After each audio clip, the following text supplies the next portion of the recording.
Chad from Bad Plan Studios. This is End of Ember. It's a maximalist Isaac-like. So you know Binding of Isaac? Yep. Like that, but imagine maximalist. You know there's minimalist games around? Yep. This is maximalist, which you can see. I certainly, as soon as I saw it, I was like, that's a lot of, like, that's some work I put in right there. Yeah, it's a lot going on. And so it's like, the idea is like Binding of Isaac, Gungeon, some Doom influences, and then just ratchet it up to 10, 11. So gore. So Dan, our creative director, was like, video games don't have enough gore, you know? Like back in the day, you used to have like gore. That's what we want, right? So it's just like everywhere. 16-bit gore or still gore. Yeah, right? You know, and he's a massive fan of Doom, right? Yes. So he goes back to Doom and Brutal Doom, Project Brutality, and the stuff they do with gore, and they make the gore into physics and all of that sort of thing. So that's kind of the creative vision behind it. Beautiful. And it's lots of fun. You know, it's fun to play, fun to make, fun to talk about. So awesome. How'd the idea come about? So it was actually, so it's our first game. Yep. It's Dan's first game. He never knew how to make a video game. He's untrained, self-taught. Self-taught as an illustrator as well, but he's been an illustrator for 20 years. Always played video games, and he's got these mates who are like, in game dev, and they got projects and stuff like that. And he's like, oh, you should do this, you should do that. And they're like, go make your own game. It's not that easy. He's like, okay, what should I use? Open Unity, download YouTube, and then and he's like, well, what am I going to do? I'm going to make a project that's a clone, because it's a common thing in game dev if you're learning it. I'm going to clone Binding of Isaac, because I'm playing it a lot at the moment, and it seems pretty doable and pretty straightforward.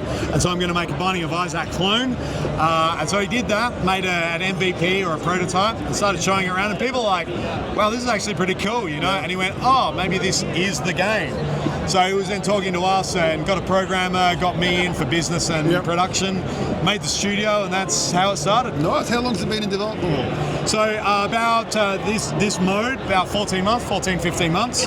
We had a prototype before that, which is great. Prototype's perfect, but you put that in the bin and then you remake the thing from the beginning. And the plan is to have a demo out in a few months and then a full release by the end of the year. Okay, next year. Steam, we're looking at? Yeah, it's on Steam. So, go wish listed, like people always say, but it's also playable on Steam. So the main thing we want people to do is play the game, because we think it's super fun.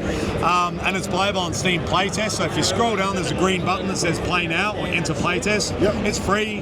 There's no keys. You don't have to pay, and just get along and play it and tell us what you think. Tell people about it. That's the plan. Are you planning to release it on consoles or anything like that? I understand it's a lot of so, a lot of this to get it in there. Yeah, I mean, there's technical challenges around porting, and then that costs, right?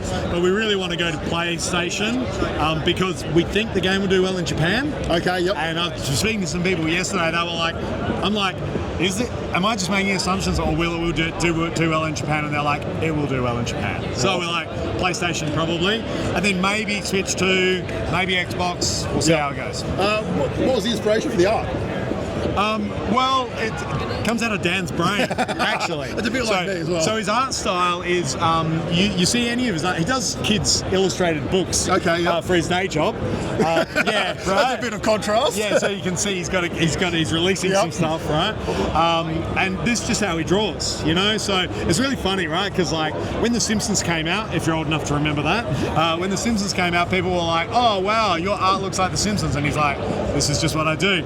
And then Rick and Morty came out, and I knew you were about to say that. Like Rick and Morty, and you know, he's like, no, Rick and Morty looks like me. Just the eyes. That's the only thing that's very Rick and Morty. Yeah, right? Other than that, no. I mean, you can compare any art to any art, really. Pretty much. Yeah, it's all that. What's your favourite thing about the game? The response we get from people. So we have people play that's just like, and they're like, I can't believe you did that. They're like, this is so wrong. And they're like, this is disgusting. I love it. You know, so it's like, it's getting a vibe out of people, and that's what drives Dan as well, you know, like creatively, like people going, oh wow, this is amazing. So that's really what we love about it. We just want more of that. Awesome. Cool. Beautiful. Anything else you want to check out there? Look, thanks for talking to us. Check out the game, play it, tell people about it. We love that. Thanks. Awesome. No problems. Thank you very much. We appreciate it. Thanks, AJ.